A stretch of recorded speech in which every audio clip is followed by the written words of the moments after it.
বাংলাদেশ একটা বহুধর্মীয়, বহু সাংস্কৃতিক এবং বহুজাতিক রাষ্ট্র। সংবিধান ধর্মনিরপেক্ষতার কথা বললেও বাস্তব রাজনীতির ময়দানে ধর্মীয় সংখ্যালঘুদের নিরাপত্তা, অধিকার ও মর্যাদা নিয়ে বহুবার প্রশ্ন উঠেছে।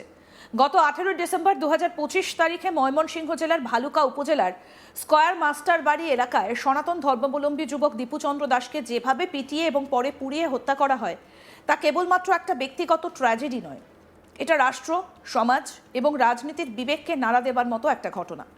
কথিত অবমাননাকর মন্তব্যের অভিযোগ তুলে গণপিটুনি দিয়ে তাকে গাছে আটকে পুড়িয়ে জানে শেষ করা হয়। এই বর্বরতা দৃশ্য সোশ্যাল মিডিয়ায় ছড়িয়ে পড়ে এবং দ্রুতই এটা সাম্প্রদায়িক সহিংসতা হিসেবে আলোচনায় আসে। প্রশ্ন উঠতে থাকে, বাংলাদেশ কি আবার সাম্প্রদায়িক উন্মাদনার অন্ধকারে ফিরে যাচ্ছে? আরেকটা প্রশ্ন সমান জোরে উঠে আসে, এই ঘটনায় রাষ্ট্রের ভূমিকা কি? ঘটনার 5 দিনের মাথায় 23 ডিসেম্বর 2025 শিক্ষা উপদেষ্টা ডক্টর সিআর আবরার প্রধান উপদেষ্টার পরামর্শে নিহত দীপু দাসের বাড়ি পরিদর্শন করেন। তারকান্দা উপজেলার বানিহালা ইউনিয়নের মিয়াকান্দা গ্রামে গিয়ে তিনি পরিবারের প্রতি সরকারের পক্ষ থেকে সহমর্মিতা জানান। ঘোষণা করা হয় মোট 50 লাখ টাকার আর্থিক সহায়তা। এর মধ্যে 25 লাখ টাকা বাড়ি নির্মাণে, 10 লাখ করে নিহতের পিতা এবং স্ত্রীকে নগদ সহায়তা এবং সন্তানের ভবিষ্যতের জন্য 5 লাখ টাকার এফডিআর। প্রশ্ন হলো, এই সহায়তা কি কেবল মানবিক উদ্যোগ, নাকি এর পেছনে রয়েছে রাজনৈতিক বার্তা? দীপু দাস ছিলেন পরিবারের একমাত্র উপার্জনক্ষম ব্যক্তি। তার আকস্মিক এবং নৃশংস মৃত্যু শুধু একটা প্রাণহানিই নয়, এটা একটা পরিবারের অর্থনৈতিক, সামাজিক এবং মানসিক ভরকেন্দ্র ভেঙে দেওয়া। গ্রামের প্রেক্ষাপটে একজন যুবকের আয় নির্ভর করে থাকে বহুজনের জীবনযাত্রা, ফলে রাষ্ট্রের আর্থিক সহায়তা নিঃসন্দেহে পরিবারটির তাৎক্ষণিক সংকট মোকাবিলায় গুরুত্বপূর্ণ ভূমিকা রাখবে। কিন্তু অর্থ কি যথেষ্ট? একটা জীবনের মূল্য কি 50 লাখ টাকা দিয়ে পরিমাপ করা যায়? শিক্ষা উপদেষ্টা নিজেই বলেছেন, তার পরিবারকে সহায়তার যে প্রচেষ্টা সরকার করেছে তা একটা জীবনের তুলনায় কিছুই নয়। এই স্বীকারোক্তি গুরুত্বপূর্ণ, কারণ এটা দেখায় সরকার অন্তত নৈতিকভাবে বুঝতে পারছে এই সহায়তা ক্ষতিপূরণ নয়, বরং সহমর্মিতার প্রতীক মাত্র। বাংলাদেশে জাতীয় নির্বাচন সামনে এলে সংখ্যালঘু সম্প্রদায়ের নিরাপত্তা, মন্দিরে হামলা, বাড়িঘর ভাঙচুর, এসব ঘটনা নতুন করে আলোচনায় আসে। অতীতে দেখা গেছে নির্বাচনের আগে বা পরে সংখ্যালঘুদের ওপর হামলার ঘটনা বেড়েছে। ফলে যখন দীপু দাসের পরিবারকে 50 লাখ টাকার সহায়তা দেওয়ার ঘোষণা আসে, তখন অনেকের মনে প্রশ্ন জাগে, ভোটের আগে হিন্দু সম্প্রদায়ের কথা কি নতুন করে মনে পড়ল?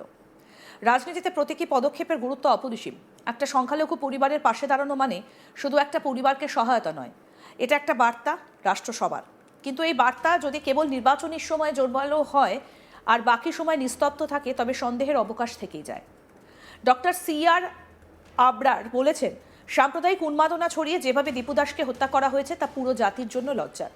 এই বক্তব্যে স্পষ্ট যে সরকার ঘটনাটিকে বিচ্ছিন্ন অপরাধ হিসেবে দেখছে না, বরং সামাজিক ব্যাধির বহিঃপ্রকাশ হিসেবেই দেখছে।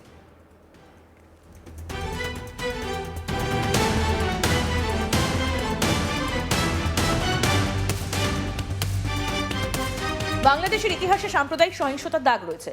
যদিও সংখ্যাগরিষ্ঠ মানুষ শান্তিপ্রিয় এবং সহাবস্থানে বিশ্বাসী, তবুও গুজব, সামাজিক যোগাযোগ মাধ্যমে উস্কানি এবং রাজনৈতিক মেরুকরণ অনেক সময় পরিস্থিতিকে বিস্ফোরক করে তোলে।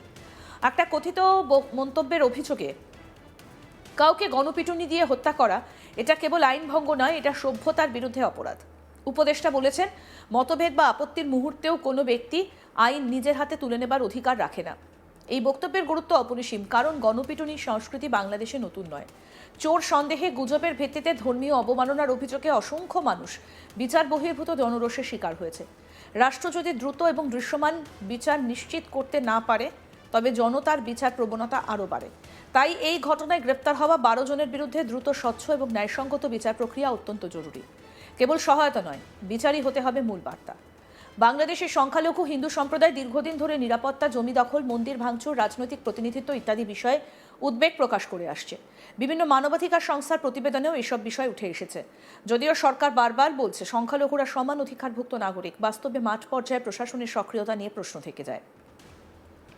দীপু দাসের পরিবারকে 50 লাখ টাকা সহায়তা নিঃসন্দেহে নজিরবিহীন, কিন্তু এটা কি একটা ব্যতিক্রমী ঘটনা, নাকি ভবিষ্যতে সংখ্যালঘু নির্যাতনের প্রত্যেকটা ঘটনার ক্ষেত্রে একই রকম দৃঢ়তা দেখা যাবে? এই প্রশ্নের উত্তরে নির্ধারণ করবে এটা মানবিক পদক্ষেপ নাকি রাজনৈতিক বার্তা। সহায়তা বাস্তবায়ন হবে তারকান্দা উপজেলার ইউএনওর তত্ত্বাবধানে। বাড়ি নির্মাণ করবে জাতীয় গৃহায়ন কর্তৃপক্ষ। এফডিআর করা হবে সন্তানের ভবিষ্যতের জন্য। এসব পদক্ষেপ পরিকল্পিত ও কাঠামোবদ্ধ বলে মনে হয়। তবে অতীত অভিজ্ঞতা বলছে, অনেক সময় ঘোষিত সহায়তা বাস্তবে পৌঁছতে দেরি হয় বা জটিলতায় পড়ে। তাই এই সহায়তার স্বচ্ছ বাস্তবায়নও গুরুত্বপূর্ণ, কারণ যদি ঘোষণার পর বাস্তবায়নে গাফিলতি হয় তবে এটা উল্টো রাজনৈতিক প্রতিক্রিয়া তৈরি করতে পারে।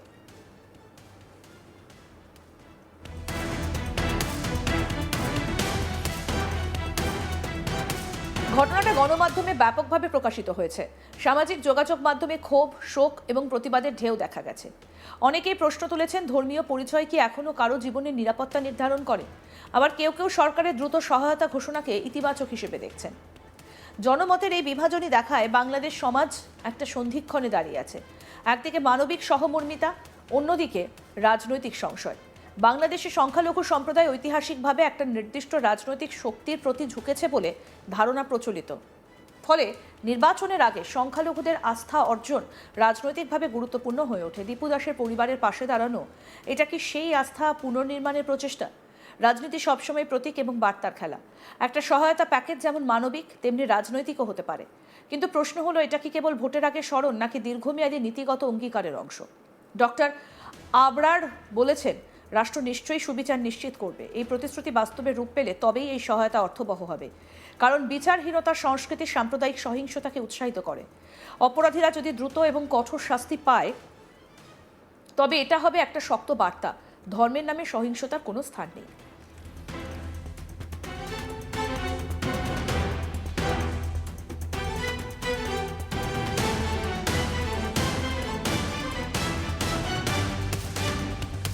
দীপু দাসের মৃত্যু একটা পরিবারের স্বপ্ন ভেঙে দিয়েছে। তার সন্তানের ভবিষ্যৎ, স্ত্রীর নিরাপত্তা, বৃদ্ধ পিতার আশ্রয়, সবকিছু অনিশ্চয়তার মুখে পড়েছিল। রাষ্ট্রের সহায়তা সেই অনিশ্চয়তা কিছুটা লাঘব করতে পারে, কিন্তু সমাজ হিসেবে আমাদের দায় আরও বড়, এমন ঘটনা যাতে আর না ঘটে। ভোটের আগে হিন্দুর কথা মনে পড়লেও এই প্রশ্নের উত্তর নির্ভর করবে আগামী দিনগুলোর ওপর। যদি সংখ্যালঘু নিরাপত্তা নিশ্চিত করতে দীর্ঘমেয়াদী নীতি, দ্রুত বিচার, প্রশাসনিক জবাবদিহি এবং সামাজিক সচেতনতা বৃদ্ধি পায় তবে এই সহায়তা একটা ইতিবাচক দৃষ্টান্ত হয়ে থাকবে। আর যদি এটা কেবল নির্বাচনী মৌসুমের সহমর্মিতা হয়ে থাকে তবে সময় তা প্রমাণ করবে। দীপু চন্দ্র দাসের হত্যাকাণ্ড বাংলাদেশের জন্য একটা কঠিন পরীক্ষা। এটা কেবল একটা অপরাধ নয়, এটা আমাদের সামাজিক সহনশীলতা, আইনের শাসন এবং রাজনৈতিক নৈতিকতার পরিমাপ।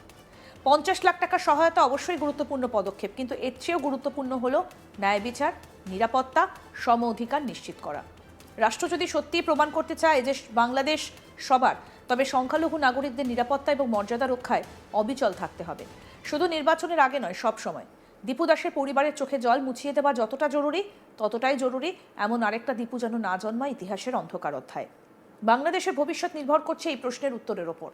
আমরা কি সাম্প্রদায়িক ঘৃণার রাজনীতি ছড়িয়ে এই সাম্প্রদায়িক ঘৃণার রাজনীতিটাকে ছাড়িয়ে মানবিকতার রাজনীতিতে পৌঁছতে পারবো? আরও আপডেট পেতে দেখতে থাকুন আজ তাক বাংলা। সাবস্ক্রাইব করুন, নোটিফিকেশন পেতে বেল বাটন অপশন প্রেস করুন।